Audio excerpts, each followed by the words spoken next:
আসসালামু আলাইকুম dear friends.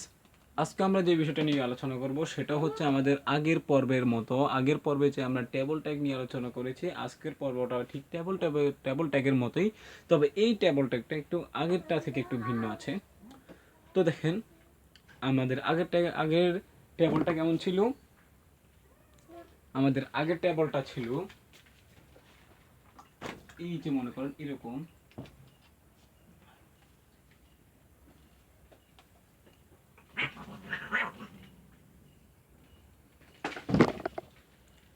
আমাদের আগের টেবিলগুলো ছিল হচ্ছে এরকম যে এখানে লেখা ছিল রোল, এখানে ছিল নেম, এখানে ছিল পয়েন্ট। তাহলে এখানে রোল 1, তারপরে নাম ছিল, তারপরে সেই নামের পয়েন্ট ছিল। এরকম ভাবে ছিল আমাদের আগের টেবিলটা। কিন্তু এই টেবিল আর এই টেবিলের মধ্যে আমরা একটু ব্যতিক্রম দেখতে পাচ্ছি। কীরকম? যে আমাদের আবার আগের টেবিলে কোনো শিরোনাম ছিল না, উপরে কোনো নাম ছিল না, কিন্তু এটার উপরে নাম আছে। ঠিক আছে? এরপর দেখেন যে আগের টেবিলের মধ্যে আমাদের প্রত্যেকটা ঘর আলাদা আলাদা ছিল। ঠিক আছে, এইটার সাথে এটা সংযুক্ত, এটার সাথে এটা। কিন্তু এখানে দেখেন একটা ঘর আছে, সেই একটা ঘরের ভিতরে আরো তিনটা ঘর আছে। সেই একটা ঘরের ভিতরে আরো কয়টা ঘর আছে? তিনটা ঘর আছে। এরপর দেখেন যে এইটা থেকে এটা কিন্তু আলাদা, কিন্তু কতটুকু আলাদা? বেশি আলাদা না, জাস্ট হালকা একটু আলাদা। তো আমরা এই টেবলটা যখন করতে যাব তখন সেই এই টেবলটা আমরা কিভাবে করব, উপরে যে টেবলটা আছে সেটা আমরা কিভাবে করব। তো আমরা আজকে সেই নিয়মটাই শিখাচ্ছি।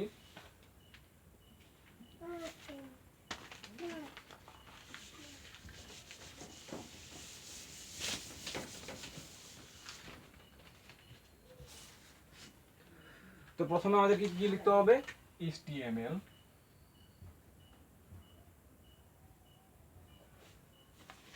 এরপর লিখতে হবে হেড, এরপর লিখতে হবে টাইটেল।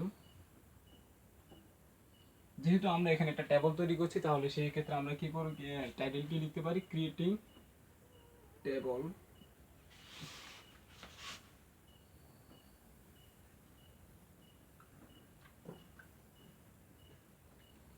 এরপর আবার আমরা টাইটেলটাকে ক্লোজ করে দিব। এরপর আমাদের হেডের ক্লোজ।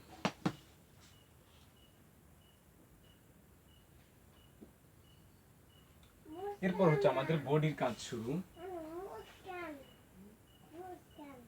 ঠিক আছে, আমরা আগে বলেছি যে বডির যে কাজটা থাকবে, মানে বডির ভিতরে আমরা যত কিছু লিখবো বিষয়টা ছাড়া, শুধু টাইটেলটা ছাড়া বাকি সব কিছু লিপিবদ্ধ হবে কিসের ভিতর? বডির ভিতরে। এখন দেখেন, আমাদের ওপরে মানে যে টেবিলটা আমরা লিখেছি সেই টেবিলের ওপরে একটা ক্যাপশন রয়েছে। সেই ক্যাপশনটা হচ্ছে কি? সিম টেবল।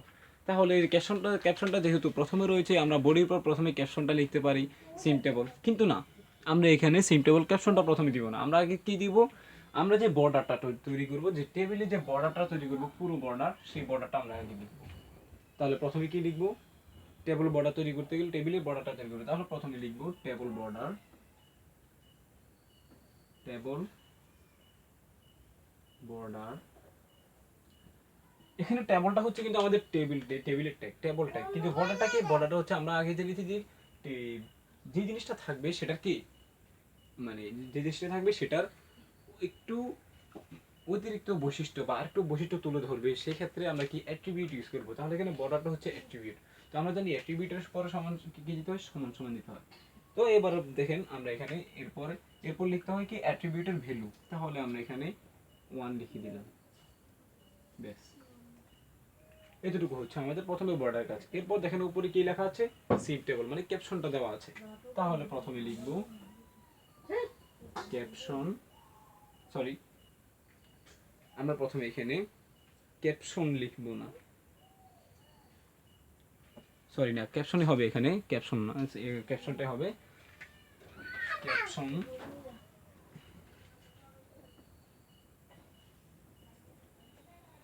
ক্যাপশন কি ছিল? সিম টেবল। তাহলে SIM, সিম টেবল। এরপর আবার ক্যাপশনের ক্লোজ। তাহলে আমাদের ক্যাপশন লেখাটার কাজ শেষ। এখন এখানে দেখেন যে আমরা যেহেতু ক্যাপশনটা উপরে আছে, কিন্তু আমরা ক্যাপশনটা একটু টেবল বর্ডারের নিচে লিখলাম। কেন ক্যাপশনটা আমরা টেবল বর্ডারের নিচে লিখলাম? মনে করেন আমরা যখন এই টেবলটা তৈরি করব, তখন টেবলটা কিন্তু আমাদের মাঝখানে থাকবে না, সেটা থাকবে বাম পাশে বা এক কোনার দিকে থাকবে। পেজের আমাদের ওয়েব পেজে যেটা থাকবে সেটা কোনার দিকে। তো আমরা মনে করেন যে আমি আগে বলেছি, যখন এই জিনিসটাকে আমরা কি করব, ডানে বামে অথবা মাঝখানে অথবা উপরে নিচে নিব, তখন আমরা কি করব, অ্যালাইন ইউজ করব। ঠিক আছে? তো মনে করেন যে আমরা অ্যালাইন ইউজ করে টেবলটা প্রথমে থাকবে কোনা থেকে সেটাকে আমরা কোথায় আনবো, মাঝখানে আনবো, অ্যালাইন সার্কেল দিয়ে মাঝখানে আনবো। তাহলে দেখেন শুধু টেবলটা চলে আসবে, কিন্তু শিরোনাম যেটা, ক্যাপশন যেটা, সেটা কিন্তু থেকে যাবে। তাহলে আমরা এই শিরোনাম এবং ক্যাপশন দুটাকে অ্যালাইন সার্কেল করার জন্য, মানে অ্যালাইন করার জন্যই কিন্তু আমরা কি নিচে নিয়েছি। যখন দেখবেন যে টেবল বর্ডারটাকে আমরা অ্যালাইন করবো, তখন দেখবেন যে সাথে সাথেই কি এই ক্যাপশনটাও টেবলের সাথে সাথেই চেঞ্জ হয়ে যায়। মানে ক্যাপশনটা, এই টেবলটা যেখানে যাবে, যেখানে পরিবর্তন হবে, ঠিক সেখানেই আবার ক্যাপশনটা চলে যাবে। টেবলটা যেখানে যাবে, ক্যাপশনটা সেখানে যাবে, অ্যালাইনের ফলে। তাই আমরা এই কাজটা করেছি। এরপর দেখেন যে এরপরে আছে কি একটা জিনিস দেখেন, এই যে আমাদের যে ঘরটা আছে এখানে, ঠিক আছে, এই যে ঘরটা আছে, এই ঘরের অনুযায়ী কিন্তু আবার 3টা ঘর আছে। তাহলে দেখেন এদিক থেকে 2টা ঘর এসেছে, সরি 2টা ঘর না, 2টা দাগ এসেছে। এই একটা দাগ, এই একটা দাগ। তাহলে দেখেন এখানে মোট কয়টা ঘর? 3টা ঘর। কয়টা ঘর? 3টা ঘর। ঠিক আছে? এই যে জিএসএম লেখাটা কয়টা ঘর নিয়ে রয়েছে? 3টা ঘর নিয়ে। কিন্তু এখানে ঘর হচ্ছে একটা, কিন্তু এখানে আমরা যখন এই দাগটা অনুসরণ করব, তখন ঘরটা হয়ে যাবে কয়টা? 3টা ঘর হয়ে যাবে। তো দেখেন এবার আমরা কি করব, এই যে ঘরটা, এই যে টেবলটা থাকবে, ঠিক আছে, এই টেবলটা কিন্তু প্রথমে কোনায় থাকবে, যে কোনো একটা কোনায়। তখন সেটাকে আমরা কি করবো, মাঝখানে আনবো। মাঝখানে আনার জন্য কি করতে হবে আমাদের? মাঝখানে আনার জন্য আমাদেরকে করতে হবে টিআর অ্যালাইন সমান সমান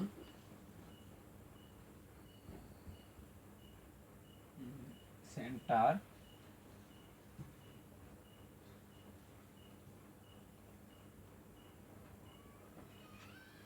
টিআর অ্যালাইন সমান সমান কি করতে হবে, সেন্টার, এটা দিতে হবে। এখন টিআরটা হচ্ছে কি, টিআরটা হচ্ছে টেবিল রো বলতে এখানে যদি টেবিল বর্ডারটাকে যদি অ্যালাইন করি, তাহলে দেখবেন শুধু বর্ডারটা চলে আসবে, কিন্তু রো গুলো থেকে যাবে। আর যখন আমরা টিআর দিব, মানে টেবিল রোটা দিব, তখন দেখবেন যে পুরো রোটাও আসবে, কিন্তু টেবিল বর্ডার সহ পুরোটা চলে যাবে। ঠিক আছে? তাহলে টিআর অ্যালাইন সেন্টার, এটা আমরা কি করব, টিআর অ্যালাইন সেন্টার এটা দিলে আমাদের যে টেবিল রোটা থাকবে সেগুলা কি করবে, মাঝখানে চলে আসবে। এরপর দেখেন যে এবার আমরা একটা জিনিস খেয়াল করি, এখানে ধরুন আমরা একটা ঘর দিলাম,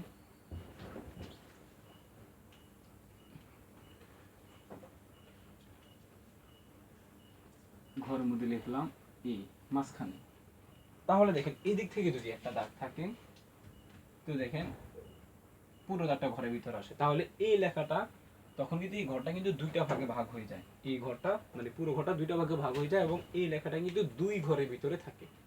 এদিক থেকেও যদি আমরা নিই, তাহলে এই লেখাটা 2 ঘরের ভিতরে থাকে।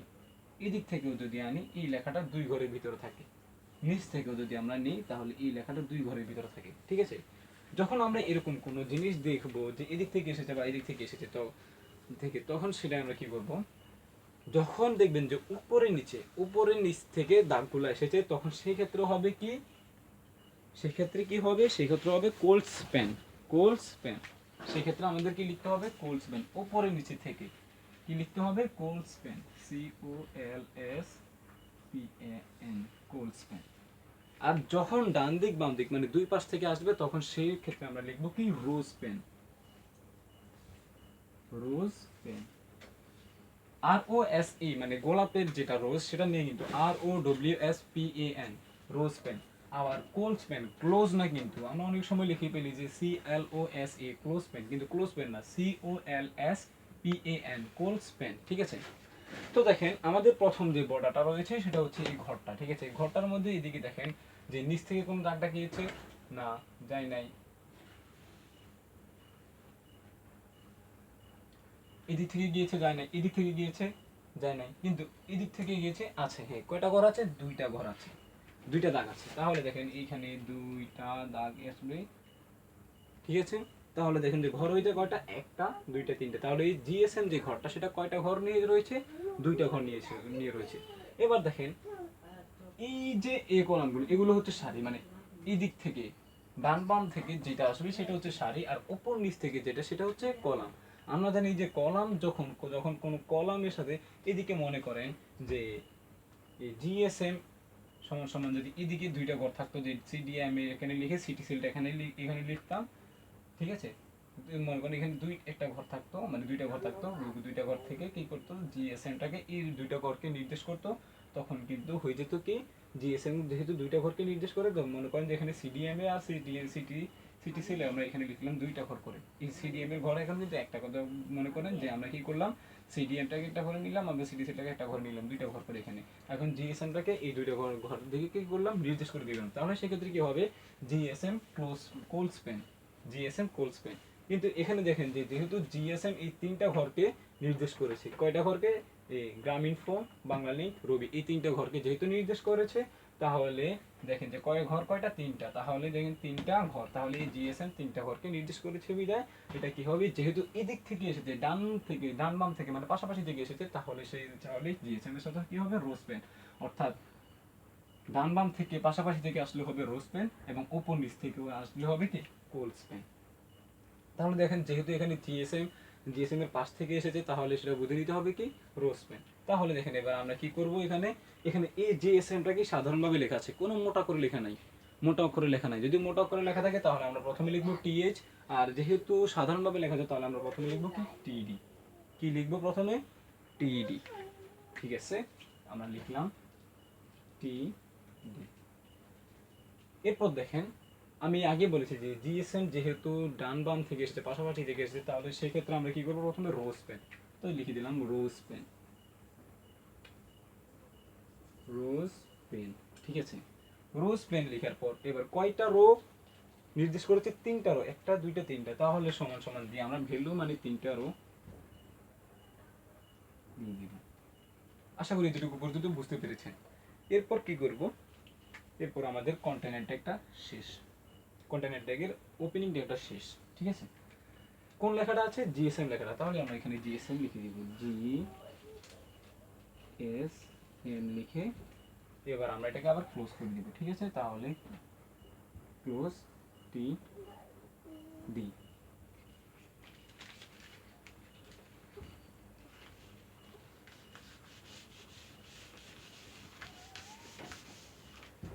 আশা করি বুঝতে পেরেছেন যে জিসিএম এর বেলায় আমরা এখন কিভাবে মানে রো, যখন রো রো রো অনুযায়ী হবে তখন সেটা কিভাবে হবে, আর যখন আমরা উপর নিচ থেকে করব তখন সেটা কিভাবে হবে, নিশ্চয়ই বুঝতে পেরেছেন।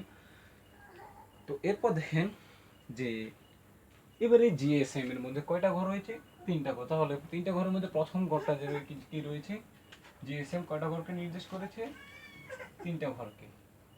তো প্রথম ঘরে কি লেখা আছে, গ্রামীণ ফোন, তাহলে আমরা প্রথমে কি লিখে দিব, যেহেতু গ্রামীণ ফোনের মধ্যে আবার এদিকে কোনো কিছু নাই বা ইয়ে নেই, তাহলে গ্রামীণ ফোনটা যেহেতু সাধারণ অবস্থায় আছে, তাহলে সাধারণ অবস্থায় আমরা যেভাবে লিখবো সেভাবে। তাহলে গ্রামীণ ফোনটা যদি মনে করেন যে হালকা একটু মোটা দাগ দিয়ে থাকতো, তাহলে সেক্ষেত্রে টি ডি জায়গায় টিএস হতো, কিন্তু এখানে যেহেতু সাধারণভাবে গ্রামীণ ফোনটা লেখা তাহলে প্রথম হবে টিডি, টি ডি। এটার মধ্যে আমাদের কোনো অ্যাট্রিবিউট নেই, গ্রামীণ ফোনের মধ্যে কোনো অ্যাট্রিবিউট নাই, তাহলে টিডিটা আমরা এখানে ওপেনিং ট্যাগের ভিতরে টিডিটা লিখে দিলাম। অ্যাট্রিবিউট যদি থাকতো তাহলে সেটা ওপেনিং ট্যাগের মধ্যে হয়ে যেত। তাহলে আমরা প্রথমে এরপর লিখব গ্রামীণ ফোন,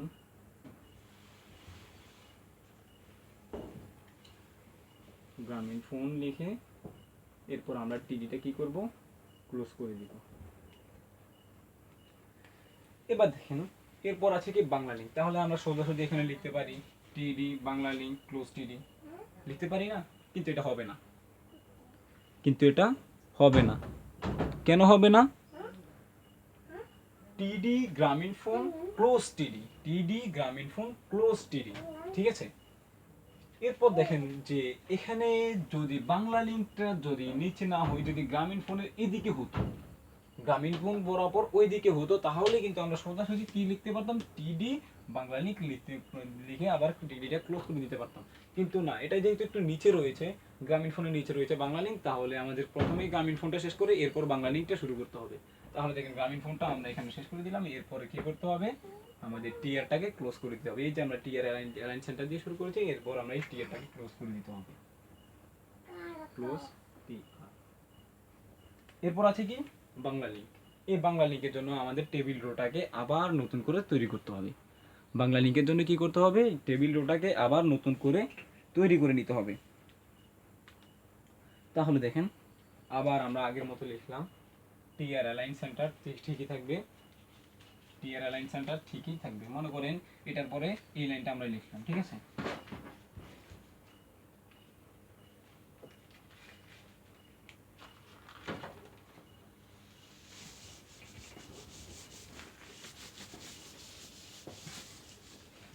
টিআর অ্যালাইন সেন্টার আমরা এরপর আবারটাতে লিখবো, মানে টিআর এর পরে ক্লোজ টিআর এর পরে আবার এটা লিখবো। কিন্তু লেখার পর এবার কি করব, যেহেতু রয়েছে কি বাংলা লিঙ্ক, তাহলে প্রথমে টিডি, যেহেতু বাংলা লিঙ্কটা মোটা অক্ষরে নাই, তাহলে টিএস না লিখে টিডি লিখবো, টিডি।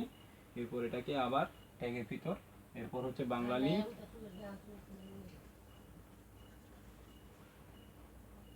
এরপর আবার টিডি ক্লোজ, ঠিক আছে। এরপর আবার কি হবে, টিডি ক্লোজ। ক্লোজ হওয়ার পর এবার আমরা আবার, যেহেতু এটার ওইদিকে আর কোনো কিছু নাই, তাহলে আমরা কি করব, টিআরটাকে এবার এখানে আবার ক্লোজ করে দেব, ক্লোজ টিআর, ঠিক আছে। এর নিচে আছে কি রবি, এর নিচে কি লেখা আছে, রবি। তাহলে এবার কি করব, আবার ঠিক একই রকম, এখানে সবকিছু ঠিকই থাকবে, শুধু বাংলা লিঙ্কের জায়গায় কি হয়ে যাবে, রবি হয়ে যাবে, ঠিক আছে। এই টিআর লেখার পরে কিন্তু টিআর লেখাটা শেষে কিন্তু আবার এই টিআর অ্যালাইন সেন্টার, এরপর টিডি লিখে এরপর আবার এখানে হবে রবি, ঠিক আছে। রবি লেখার পর এরপর আবার টিডিটা ক্লোজ করে দিয়ে এরপর আবার নিচে টিআর। এতটুকু পর্যন্ত নিশ্চয়ই বুঝতে পেরেছেন। তাহলে আমাদের গ্রামীণ ফোনের কাজ শেষ, বাংলা লিঙ্কের কাজ শেষ, রবির কাজ শেষ, ঠিক আছে। এরপর আছে কি সিডিএমএ। সিডিএমএ, এখানে সিডিএমএ কিন্তু একটা ঘরকে নির্দেশ করেছে, তাহলে সিডিএমটা সাধারণ ঘর মানে সাধারণ অনুযায়ী রয়েছে। তাহলে ঠিক একই রকম ভাবে আমরা কি করব, এরপর টিআর অ্যালাইন সেন্টারের মানে এরপরে এই যে আমরা যে রবির পরে যে আবার টিআর দিয়ে ক্লোজ করেছি, এটার নিচে আবার লিখবো কি টিআর অ্যালাইন সেন্টার লিখে টিডি থাকবে। যেহেতু এখানে সিডিএমএ কথাটা একটু মোটা না, সাধারণভাবে লেখা যায়, তাহলে টিডি টিডি থাকবে। টিডি থাকার পর দেখেন এখানে থাকবে সিডিএমএ, সিডিএমএ থাকবে। সিডিএমএ থাকার পর এবার আমরা কিন্তু টিআর দিয়ে এখানে ক্লোজ করে দিতে পারবো না। কেন পারবো না, যেহেতু সিডিএম এর সাথে কি আছে, সিটি সেল আছে। তাহলে যেহেতু সিডিএমটা শুধু সিটি সেলকেই কি করছে, নির্দেশ করেছে, তাহলে এখানে আবার কি করব, টিডি লিখি এরপর সিটি সেলটা লিখবো, সিটি সেল লিখে এবার আবার টিডিটা ক্লোজ করে দিব, ঠিক আছে। টিডিটা ক্লোজ করে দিব, টিডিটা ক্লোজ করে দেওয়ার পর এখানে আবার তারপর আবার কি করব, টিআর ক্লোজ। তাহলে আমাদের টেবিলের কাজটা শেষ, ঠিক আছে। তাহলে দেখেন যে আগের যে টেবিলটা করেছে সেই টেবিল থেকে এই টেবিলটা হালকা একটু ব্যতিক্রম, মানে বেশি ব্যতিক্রম না, হালকা একটু ব্যতিক্রম রয়েছে। তাহলে দেখেন এরপরে আমাদেরকে কি করতে হবে, আমাদের যে টেবিল বর্ডারটা রয়েছে টেবিলটা ক্লোজ করে দিতে হবে। এরপর কি করতে হবে, যেহেতু আমাদের টেবিলের এইচটিএমএলটা শেষ, তাহলে আমাদেরকে কি করতে হবে, টেবিল বর্ডারটা ক্লোজ করে দিতে হবে। তাহলে টেবিল ক্লোজ,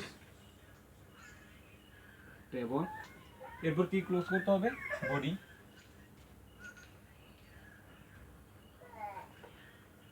ক্লোজ বডি, এরপর আমাদের ক্লোজ করতে হবে এইচটিএমএল।